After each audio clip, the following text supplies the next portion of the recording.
बिस्मिल्लाहिर्रहमानिर्रहीम अस्सलामुअलैकुम। सलाम न्यूज़ में खुश आमदीद। आप देख रहे हैं प्रोग्राम नई सोच और मैं हूं मोहम्मद साकिब मलगानी। नासरीन, मरियम नवाज़ के ज़ाती मुआलिज डॉक्टर अदनान की लाहौर में आमद हुई है। किस चीज़ के इशारे हैं, किस चीज़ की बातें हो रही हैं? मरियम नवाज़ के बाहर जाने की बड़ी बड़ी बातें हो रही हैं कि मरियम नवाज़ को बाहर भेजा जा रहा है। अब पीटीआई के लोग कह रहे हैं कि वो किसी बड़े मिशन के लिए यहाँ पर आए हैं। नवाज़ शरीफ साहब को वो बाहर लेके गए थे, अब मरियम नवाज़ को बाहर ले जाने के लिए आए हैं। और नवाज़ शरीफ को बीमार हुए मुल्क से बाहर गए 1.5 साल से ज़्यादा अर्सा गुजर चुका है, लेकिन बदकिस्मती से नवाज़ शरीफ साहब ने वहाँ जाकर ना कोई इलाज करवाया, ना कि कोई अभी तक उनकी एक मेडिकल रिपोर्ट आई और ना ही वो पाकिस्तान वापस आए। पाकिस्तान की कोर्ट अदालतें बार बार बुला रही हैं, जी आप आएँ, आप इश्तिहारी करार दे चुके हैं, लेकिन नवाज़ शरीफ आने का नाम नहीं ले रहे। उसके बाद मरियम नवाज़ की अब बीमारी हुई है। क्या मरियम नवाज़ वाकई बीमार है? लेकिन कुछ हल्के बयान में यह कहा जा रहा है कि उन्हें सदमा है पीडीएम का, कि अब जो पीडीएम का शिराजा बिखर चुका है। तो पहले मरियम नवाज़ समझती थी कि सब कुछ उनके अपने इख्तियार में है, लेकिन अब कुछ ऐसा कुछ नहीं रहा है। तो अब क्या मरियम नवाज़ वाकई बीमार हैं? और पीटीआई के कुछ रहनुमा ये भी कह रहे हैं डॉक्टर अदनान जो कि एक जादूगर हैं, वो ठीक बंदे को बीमार करते हैं और बीमार को ठीक कर देते हैं। तो इस पर क्या सदाकत, इस पर बात करेंगे। और नवाज़ शरीफ साहब जो लंदन में मौजूद हैं, लंदन में जाते ही उनकी तबीयत में बेहतरी आई है।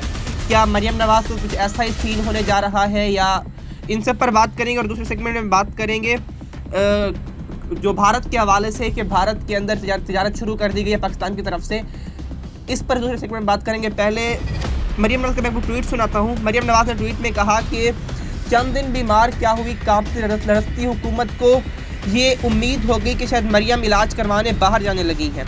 आपकी उम्मीदों पर पानी फेरने के लिए बता दूं कि मैं इस हुकूमत को घर भेजने तक कहीं नहीं जा रही, बल्कि यहीं पर बैठकर आपका इलाज जारी रखूंगी इंशाअल्लाह।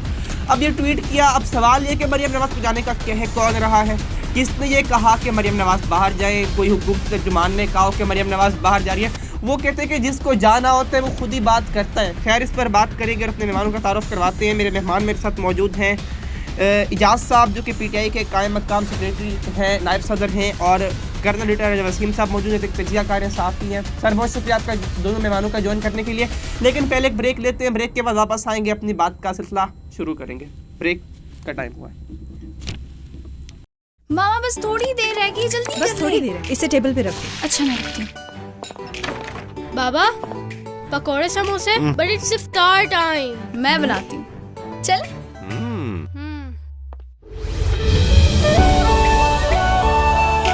सबरो सुलाया पाकिस्तान में पहली बार चिकन पकौड़ा, जिसमें है घर के पकौड़ों जैसा रिवायती जायका। अमेजिंग। क्या बात है, खुद बनाया है? अब हर इफ्तार होगी मजेदार। Ramzan delights from Sabroso, the chicken specialist.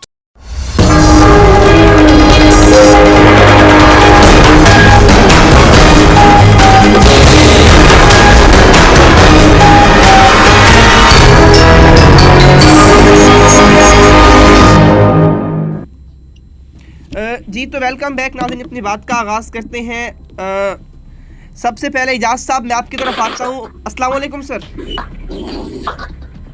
जी वालेकुम अस्सलाम। इजाज़ साहब, मरियम नवाज़ बीमार हो चुकी हैं। मरियम नवाज़ साहिबा जो है अब उन्हें बीमारी हो गई है, पता नहीं क्या बीमारी है। वो डॉक्टर अदनान साहब लंदन से आए हैं चेकअप के लिए, टेस्ट का कहा गया है। क्या कहना चाहेंगे इस पर? मरियम साहबा, पहले तो आपका शुक्रिया उसामा भाई, आपने मुझे मौका दिया अपने इजहार का, ख्यालात के इजहार करने का। तो मैं समझता हूँ ये मरियम साहबा इसी तरह ही बीमार हुई हैं जिस तरह इनके वालिद मोहतरम के प्लेटलेट्स खत्म हो गए थे। जी। तो दूसरे जो अदनान साहब की आमद हुई है, डॉक्टर अदनान साहब की, तो ये मैं समझता हूँ कि ये डॉक्टरेट के नाम पे एक से धब्बा है। जिस तरह वकला में अतार तारड़ साहब नाम जो है, ऐसे लोग वकालत का धब्बा होते हैं। तो ये एक और झूठ बोलने आए हैं लंदन से। लंदन वाला जो है झूठ वो लेके आए हैं, देखते हैं आगे कौन है। बहरहाल अभी मैं नहीं समझता कि मरियम साहबा बीमार हुई हैं, वो शायद सदमे में चली गई हैं। पीडीएम में जो उनका हशर हुआ है ना, जो जरदारी साहब ने और बिलावल साहब ने उनका किया है, तो वो अभी बीमारी वगैरह कोई नहीं है। ये ऐसी इस खानदान को ऐसी बीमारी लगती है जो सिर्फ और सिर्फ डॉक्टर अदनान नामी शख्स को ही पता चलता है। इनकी नब्ज जो है ना वो ही समझ सकता है, जबकि कौम बेवकूफ है, ये सभी झूठ हैं। ये बीमार होते हैं तो इनकी बीमारी भी झूठ होता है, इनकी तिजारत भी झूठ। ठीक है सर, लेकिन जो पीटीआई के लोग कह रहे हैं कि वो किसी मिशन पर यहाँ पर आ रहे हैं, जबकि नून लीग ये मौक़िफ़ अपना रही है कि वो उनके ज़ाती मुआलिज हैं, उन्हें उसकी मेडिकल हिस्ट्री का पता है, इस वजह से वो इलाज करवा रही हैं डॉक्टर अदनान से। पूरी नून लीग ही उनकी जो है ना जमात ही उनकी उसामा साहब जाती है, तर्जमान उनके जाती हैं, सभी उनका जाती है, ये डॉक्टर भी उनका जाती है। हो सकता है ये बीमारी भी उनकी जाती हो, जो पहले बाप को लगती है फिर विरासत में आके जो है ना बेटी को लग गई होगी। बहरहाल पीटीआई वाले जो हमारा मौक़िफ़ है, हम तो यही कह रहे हैं कि ये एक झूठ है, कोई जया झूठ तराशेंगे, मुल्क को कौम को एक बार फिर धोखा देंगे। पहले जिस तरह बाप झूठ बोल के भागा है, जिसने सारी जिंदगी बोला, आगे औलाद में भी वो झूठ जो है वो उसने प्रमोट किया है। तो अब बेटी भी कोई झूठ बनाएगी अदनान साहब के साथ मिलके और कौम को उससे आशना करेगी कि हम ये अभी तक जो है ना मतलब इन्होंने अपनी इस्लाह नहीं की, खुद एहतसाबी नहीं की। ठीक है, इजाज़ साहब मेरे साथ रहिएगा। कर्नल साहब आपकी तरफ आता हूँ। सर, क्या मरियम नवाज वाकई बाहर जाने की तैयारी कर रही है? कुछ इस तरह की बातें आपके नॉलेज में है? बिस्मिल्लाहिर्रहमानिर्रहीम, अस्सलाम वालेकुम। नहीं, ऐसी कोई बात मेरे नॉलेज में नहीं है। मरियम नवाज ने कैटेगोरिकली कहा है, एक बार नहीं कहा, बार बार कहा है। अब ये सवाल उठता है कि उन्हें कौन कह रहा है बाहर जाएं, तो फिर वो जवाब तो फिर न्याजी साहब को देना पड़ता है कि जब वो कहते हैं मैं एनआरओ नहीं दूंगा, तो उन्हें कौन कहता है मैं एनआरओ दें? तो ये सियासी शोबदाबाजी है सब सियासतदानों की। बीमार हो जाना एक फितरी अमल है, मोमिन की निशानी है बीमार होना। अगर बीमार है तो अल्लाह करीम उन्हें सेहत दे, अगर वो ठीक है, कोई सियासी पॉइंट स्कोरिंग करी तो मेरे अल्लाह करीम को तो सब पता है, सब चीज पता है। जहाँ तक बात डॉक्टर अदनान की है, डॉक्टर अदनान मेरे बहुत अच्छी तरह मैं उनको जानता हूँ, इंतहाई शरीफ, इंतहाई बेहतरीन इंसान है। ऐसा आप उसका ट्विटर देख लें, टाइमलाइन उठा के देख लें, बिल्कुल गैर सियासी आदमी है, एक प्रोफेशनल डॉक्टर है, फौज से उसका ताल्लुक है, और वो एक बहुत शानदार आदमी है, बहुत नाइस आदमी, बहुत पढ़ा लिखा लिटरेरी किस्म का आदमी है। ठीक। और ये अभी इसमें होता है कि सर कैप्टन सफदर साहब भी फौज के ही आदमी थे, डॉक्टर अदनान साहब भी वैसे ठीक है किरदार के शरीफ होंगे, मगर नवाज शरीफ साहब तो फिर तो उनका कोई नाम भी शरीफ है। तो ये यहाँ बात शराफत की नहीं है, ये तो जो देखना है रोजे रोशन की तरह जो अय्या है उनका किरदार, वो तो देखना है। इजाज़ साहब जरा उनको अपनी बात करने दें। इजाज़ साहब थोड़ा जी आप अपनी बारी पे बोल दीजिएगा। मैं भी उनका किरदार ही आपको बता रहा हूँ कि उसके साथ में आदमी चिराग लेके ढूंढने तो नहीं मिलता। दूसरा वो इल्जाम लग रहा है, और कल से मैं सोशल मीडिया पे देख रहा हूँ कि वो पहले नवाज शरीफ को बाहर ले गए, वो मरियम को ले जाने आए हैं। तो मेरा ना बड़ा मुतबाना सवाल है आपसे बात करनी तो बहुत मुश्किल होती है वैसे, लेकिन एक सवाल है कि डॉक्टर अदनान का नवाज शरीफ को बाहर ले जाने में किरदार क्या था? क्या वो बोर्ड उसने बनाया था? क्या वो रिपोर्टें उसने बनाई थी? क्या वो वजीर सेहत था या यास्मीन राशिद वजीर सेहत थी? सिविल हॉस्पिटल का बोर्ड किसने बनाया था? कराची से डॉक्टर किसने बुलाए थे? डॉक्टर फैसल को जो भी मशीन है किसने लगाया था? डॉक्टर फैसल किसका मुलाजिम है? कर्नल साहब ये ना हकीकत को डिस्टॉर्ट करने वाली बात है। ठीक है सर, मैं आपसे सवाल अगला करता हूँ। ये नहीं लगाना चाहिए। तो क्या आपका क्या ख्याल है कि नवाज शरीफ साहब को बाहर ले जाने में डॉक्टर अदनान साहब का कोई भी किरदार नहीं है? जी कोई किरदार नहीं था, ना अदालत में किरदार था, ना मेडिकल बोर्ड में किरदार था, ना रिपोर्टों में किरदार था। 3 रिपोर्टें थी, एक चौथाई वालों की थी, एक अमेरिका की थी, एक इंडिया की थी। सर कर्नल साहब फिर जाती मुआलिज कैसे गर्दाने जाते हैं? ठीक है, जी जाती मौलिक है कि मेरा भी जाती मौलिक है। मैं ब्रिगेडियर नसीर के अलावा कहीं नहीं जाता। ब्रिगेडियर नसीर इस्लामाबाद होते हैं, मैं लाहौर होता हूँ। मुझे जरा बीमारी होती है मैं इस्लामाबाद जाता हूँ, ब्रिगेडियर साहब लाहौर आते हैं, तो मैं बड़ा खुश होता हूँ कि चक्कर पड़ गया मैं उसके। अच्छा मैं इजाज़ आपको ये बताऊं कि मेरा नाई अपना जाती है, उसके अलावा मैं कहीं से बाल नहीं कटवाता। मैं 2 महीने लाहौर से बाहर हूँ, मैं कटिंग नहीं करवाता। मेरा मोची मेरा जाती है, मेरा धोबी मेरा जाती है, मेरे कपड़े एक ही जगह जाते हैं। तो ये हर आदमी का होता है कि वो ठीक है सर अपने टॉपिक की तरफ आते हैं। दोनों साहिबान जरा थोड़ा तवज्जो मेरी तरफ कीजिएगा। बहुत शुक्रिया। कर्नल साहब, मरियम नवाज को क्या सदमा पीडीएम का है? वो नून लीग के कुछ रहनुमा तो ये भी कह रहे हैं कि जी उनको बीमारी नहीं सिर्फ सदमा है पीडीएम का, जो कि क्या वाकई इसमें सदाकत कोई नजर आती है आपको? देखिए ये जो पीडीएम का बनना टूटना है ना, पीडीएम बनाने वाले बिलावल ज़रदारी साहब थे, इनके घर में बैठ के ये बनी थी और ये एक चार्टर के तहत बनी थी। अभी अपने अपने सियासी एम्बिशंस हैं। पीडीएम के कामयाब होने के बाद जो झगड़ा इनका आपस में वो ना बड़ा स्वीयर झगड़ा है। इसकी कामयाबी का समझ जरदारी साहब लेना चाहते हैं न्याजी की जगह प्राइम मिनिस्टर खुद बन के या बेटे को या अपनी गवर्नमेंट में ला के, ताकि मसाइल से निकलें और 2.5 साल से हुकूमत को इंजॉय करें मरकजी हुकूमत को, क्योंकि वो इलेक्शन जीत के कभी भी मरकजी हुकूमत में नहीं आ सकते। और उनकी कोई डील भी है जो आपको सामने नजर ही आ रही है कि कौन उनको कह रहा है और कैसे। वो 30 MP कौन है, किसने दिए हैं उन्हें पंजाब असेंबली के, जो पंजाब में अगर मैं बात करना चाह रहे हैं। 52 MNA कौन है, वो किसने उसे दिए हैं? ठीक है सर। तो ये जो पीछे मुख्तसर कुव्वत हैं सब उनके ड्रामे हैं। लेकिन ही मैं आपको एक बात कहूंगा कि जो अवामी बलूचिस्तान की बात होती है या जो आइन की बहाली और आइन की सुपरमेसी की बात होती है, उसमें ना ये जो पीपल्स पार्टी किरदार अदा करे ये नहीं है, जो ये इनका टारगेट नहीं था। इजाज साहब सर ठीक है। इजाज साहब, नवाज शरीफ साहब के बाद क्या मरियम साहिबा अगर बाहर जाती हैं, क्या बीमारी की बुनियाद पे किसी भी बेस पे, तो क्या उन्हें जाने दिया जाएगा? ये तो मैं ना तो पॉलिसी बनाता हूँ, मैं वजीर आजम साहब का मुआवन खसूसी हूँ। मैं तो बहैसियत एक वर्कर इतना कह सकता हूँ कि जो पहले गलती कर चुके हैं दोबारा इंशाल्लाह नहीं होगी। ठीक है। तो सर PTI के कुछ रहनुमा ये भी कह रहे हैं कि डॉक्टर अदनान एक जादूगर है, वो सेहतमंद बंदे को बीमार कर देते हैं, बीमार को सेहतमंद कर देते हैं। क्या सदाकत, क्या वाकई आप भी यही समझते हैं? ये मैं आपसे पूछना चाहता हूँ, क्या आपके सामने नहीं है उसका किरदार? पूरी कौम के सामने नहीं है किरदार? नहीं सर, ये तो मैं आपसे पूछ रहा हूँ, मैं तो यहाँ पे किसी को फेवर नहीं कर रहा, मैं आपसे पूछ रहा हूँ यहाँ पे। मैं तो समझता हूँ वो दोबारा जो है वही किरदार अदा करने आया कौम को धोखा देने का। जो पहले एक आदमी को लेके गए, पाकिस्तान के सबसे बड़े करप्ट आदमी को लेके गए, तो अब दोबारा डाकू रानी को ले, मगर इंशाल्लाह इस दफा की दाल नहीं गलेगी। ठीक है, दोनों साहिबान मेरे साथ रहिएगा। मुझे ब्रेक का कहा जा रहा है, ब्रेक की तरफ जाता हूँ। ब्रेक के बाद वापस आके अपने बात का सिलसिला जारी रखेंगे। नाजरीन, एक ब्रेक के बाद वापस आएंगे और भारत के मामले पर बात करेंगे। जो कश्मीर का मामला है वो अभी हल नहीं हुआ, तो क्यों उसके साथ तैयारी शुरू की गई है। Stay with us. फिर से आया वक्त सब्र का, साथ है बरकतों का, मासूम सी वो ख्वाहिशें, वो रिवायतें, वो मोहब्बतें जो बन जाए हिस्सा हमारी हर नस्ल का। जैसा है तलों से रिश्ता। तलो निभा रहा है पिछले 50 वर्षों से सेहतमंद जिंदगी का वादा। आम बनास्पति के मुकाबले में तलो बनास्पति है ज्यादा दानेदार, जो जमता नहीं। इसका एक एक दाना मजे और सेहत के नए जहां में ले जाए। अम्मा तलो में पकाओ, हमें सेहतमंद बनाओ।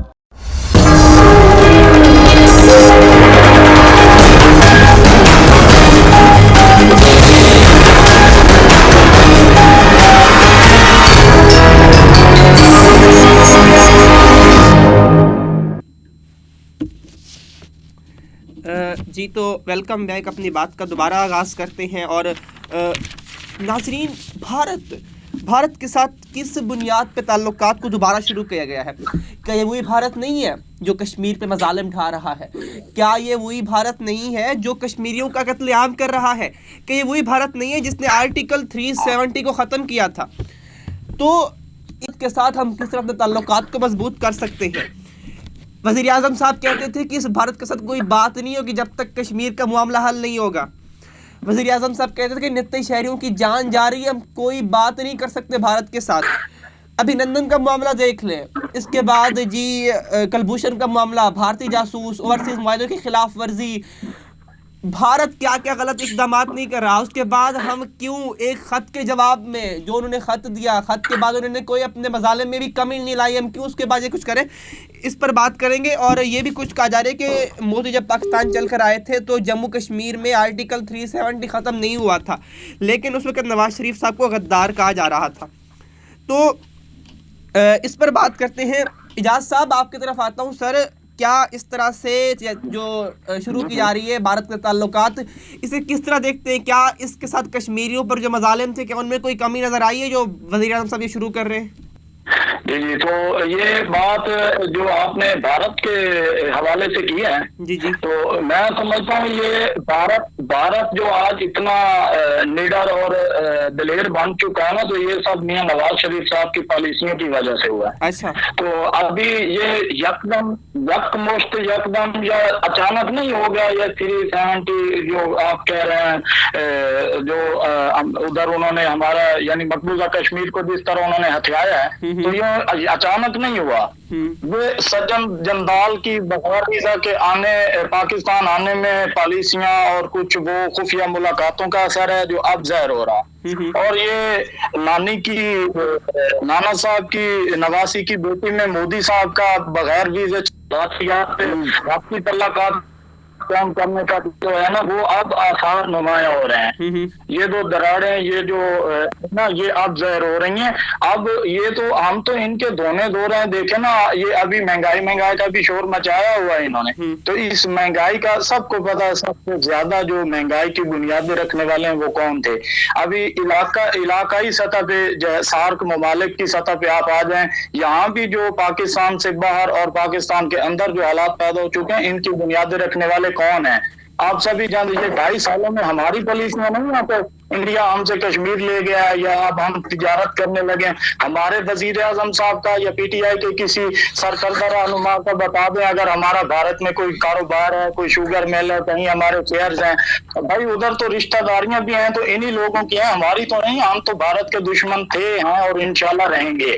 तो सर वो नून लीग के कुछ रहनुमा भी ये कह रहे हैं एजाज साहब के जब मोदी पाकिस्तान आए थे, रिश्तेदारों की आप बात करते हैं तो उस वक्त 370 को ख़त्म नहीं किया गया था, उस वक्त नवाज शरीफ को गद्दार कहा गया था, लेकिन जब ऐसा कुछ नहीं है तो इमरान खान के दौर में 370 को ख़त्म कर दिया गया है। मैं आपका सवाल समझ गया। बात यह है कि वो इस वजह से गद्दार कहा गया था कि ये जो 370 खत्म किया गया इसकी तब बुनियाद रखी जा रही थी। अच्छा, तब इसकी बुनियाद रखी जा रही थी, तब समझने वालों ने, सोचने वालों ने, आंखें रखने वालों ने, लोगों ने, शऊर रखने वालों ने समझ लिया था कि अब कश्मीर का सौदा जो है ना वो जाती उम्रा के हालात में हो गया है। ठीक है। तब लोगों ने कहा था गद्दार मुलाकात पे या किसी को शादी पे बुलाने पे कोई गद्दार नहीं हो जाता। जो किसी को बुलाया जाता है फिर जो उनके साथ मुआहदे किए जाते हैं, खुफिया मुलाकातें अमेरिकी रेस्ट हाउस में की जाती हैं, तब जाके पता चलता है कि यहाँ पे गद्दारी की जा रही है। अभी देख लें ना, खुदा की कितनी बड़ी पकड़ में आया हुआ बाप बेटी इकट्ठे इनको तारीख आ रही है। मगर आपने देखा कि सज्जन जंदाल के बारे में अभी तक शरीफ साहब इनके जो है उन्होंने कोई किसी किस्म की मजम्मत नहीं की, कोई उसके खिलाफ बयान नहीं दिया, वो पाकिस्तान तोड़ने आया था। फिर अवैस नूरानी जैसे लोग जो दाएं बाएं लेके अब कौन सा बयानिया लिए फिरते हैं। एक सेकंड मेरी प्लीज बात पूरी होने दे। ये अवैस नूरानी जैसे लोग जो बहांगेदार क्वेटा के पीडीएम वाले जलसे में कहते हैं कि हम बलोचिस्तान को अलग देखना चाहते हैं।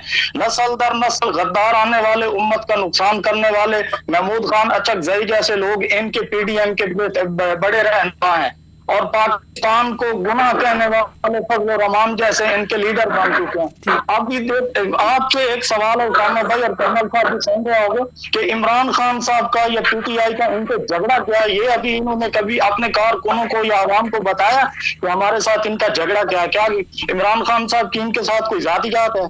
इमरान खान का साहब का इनके साथ कोई विरासती मामला है? कौन सा मामला, मसला क्या है, हमारा इनसे झगड़ा क्या है, ये तो बता दें। कौन को क्यों नहीं बताते कि हमारा इनसे झगड़ा क्या है? ठीक है सर। कर्नल साहब आपकी तरफ आते हैं। सर आपने बात सुनी होगी, तो सर जिस तरह से तिजारत का आगाज़ कर दिया गया है भारत के साथ, जी कपास भी दरामद होगी और इसके अलावा जी चीनी भी होगी, धागा भी होगा, तो सर इस फैसले से कश्मीरियों के जख्मों पे नमक पाशी नहीं होगी? ये ना इंतहाई अफसोसनाक उम्र है कि पाकिस्तान एक ज़राई मुल्क है और ये 73 साल में पहली दफा ये आटा, चीनी और ये कपास तक हम इम्पोर्ट करने जा रहे हैं। ये पॉलिसीज हैं नवाज शरीफ की हैं, जरदारी की हैं, जिसकी भी हैं। वैसे उनके दौर में इम्पोर्ट कभी नहीं हुई, अभी हुई है। वो खतार है, वो इस पाकिस्तान का दुश्मन है जिसने कपास फील्ड खत्म की, वहाँ गन्ना लगाया, गन्ना माफियाज को दे दिया और माफियाज ने हमारे साथ क्या किया। वो खदार थे 53 रुपए 54 रुपए चीनी बेचने वाले, 120 वाले बहुत मुद्दे वतन है। वो खदार थे मोदी को, वाजपेयी को अपने घर बुलाने वाले, और ये बहुत मुद्दे वतन है। जो 370 उसने कर लिया तो हमारे वजीर आजम ने कहा असेंबली में खड़े, मैं क्या करूँ, मैं जंग कर दूँ? तो 370 उनकी जरूरत नहीं हुई नवाज शरीफ के होते हुए या इससे पहले जरदारी के होते हुए कि वो ये खत्म कर सके। उन्हें पता था पाकिस्तान कौन सी कौम है, कैसी कौम है ये। लेकिन जब उन्हें पता चला कि पाकिस्तान अब ये एक टट्टू सी कौम बन गई, हमारा कुछ नहीं करेंगे, उन्होंने कर दिया। अल्लाह का शुक्र है कर्नल साहब, आपकी बात कता कलामी माफ, कर्नल साहब कता कलामी माफ। एक छोटी सी बात करना चाहूँ, मुझे शर्म आ रही है कि हमारी फौज में आप जैसे लोग भी कर्नल रह चुके हैं, माजरत के साथ। इजाज़ साहब, सर ज़ातियात पे ना है, सर ज़ातियात पे ना, यहाँ पे हम पॉइंट ऑफ व्यू लेने के लिए, सर जिस तरह आप मुकद्दम है वो भी रिस्पेक्टेड है, इस तरह सर ज़ातियात ना आए। रेस्पेक्टेबल हैं, पाक आर्मी पे रिटायर हैं, लेकिन कम से कम ऐसी बात ये इतनी गिरी हुई कि कौम को टट्टू कह देना, ये इन्हीं को ही जुड़ता है। हमें तो अच्छा नहीं लगता कि पूरी कौम को टट्टू कह दिया जाए। मैं कौम से बढ़ के किसी और को कह दूं तो फिर आपको कैसा लगेगा? आप इन बातों को छोड़ दें, आपको नहीं पता। आप डायरेक्टली मुझे क्या, मेरी बात सुनो, हमने 70 साल इजाज़ साहब इंडिया को आगे लगा के रखा, उनकी जरूरत नहीं है कि हमारे सामने खन जाए। और अब आप मुझे ये बदलती है क्या? आप मुझे डायरेक्टली टट्टू कह रहे हैं, मैं माइंड नहीं करूंगा, मगर कौम को जाने दो खुदा के लिए। इस कौम का पहले बहुत सत्यानाश हो चुका है। इजाज़ साहब कर्नल साहब को बोल दें, सर मैं आपकी तरफ भी आऊंगा। हमारे इदारे भी हैं, हमारी हुकूमत भी है। जी जी फरमाएं। इजाज़, ये बात करने का कोई तरीका नहीं है। आप जरूर ऑब्जेक्शन करें मुझ पे, मुझसे बेशक आप जाती बात कर लेना, मैं आपको शेर हासिल तसल्ली करूंगा। मुझे बहुत अफसोस है, मुझे बहुत दुख है। इजाज़, मैं आपसे पूछता हूँ 370 क्या था?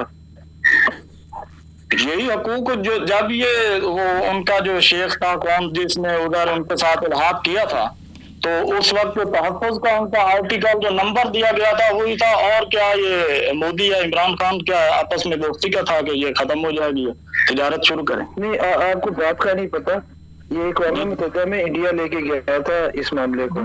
ठीक है, ये अक़वाम मुत्तहिदा में लेके गया था जब उनका आपस में मुआहदा हुआ था डोगरा राज वालों ने, जब उनसे किया तो उस वक्त टॉपिक कुछ और, आप लोग कहीं और लेके जा रहे हैं टॉपिक को। सर रहने दे इस बात को। कर्नल साहब, मैं अपनी बात की तरफ फिर से आता हूँ।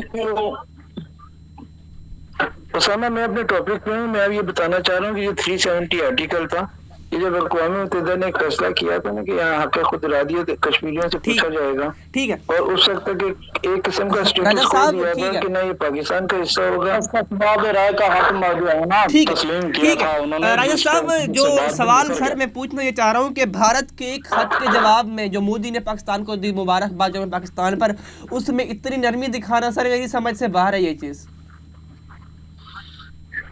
ये ना बहुत घनी साजिश है। ये साजिश वो कह रहे हैं ना कि वो मोदी आया था नवाज शरीफ के घर पे, ये साजिश हुई थी। तो मेरा ये ख्याल है कि न्याजी साहब गए थे वाशिंगटन में, ट्रम्प के साथ एक बंद कमरे में बैठे थे, मोदी भी साहब भी आए थे, ये वहाँ साजिश हुई थी।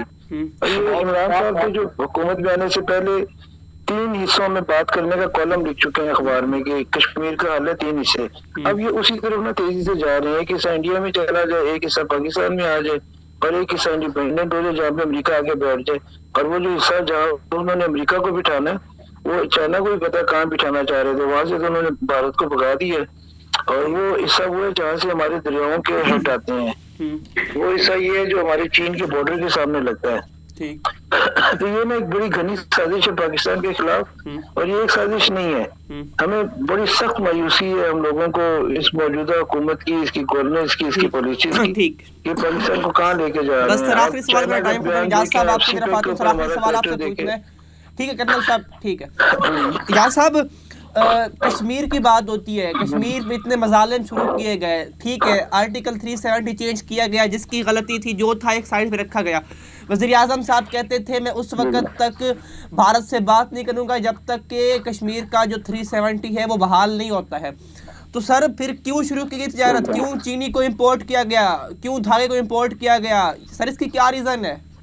कश्मीर को तो पश्चिम लाया गया है।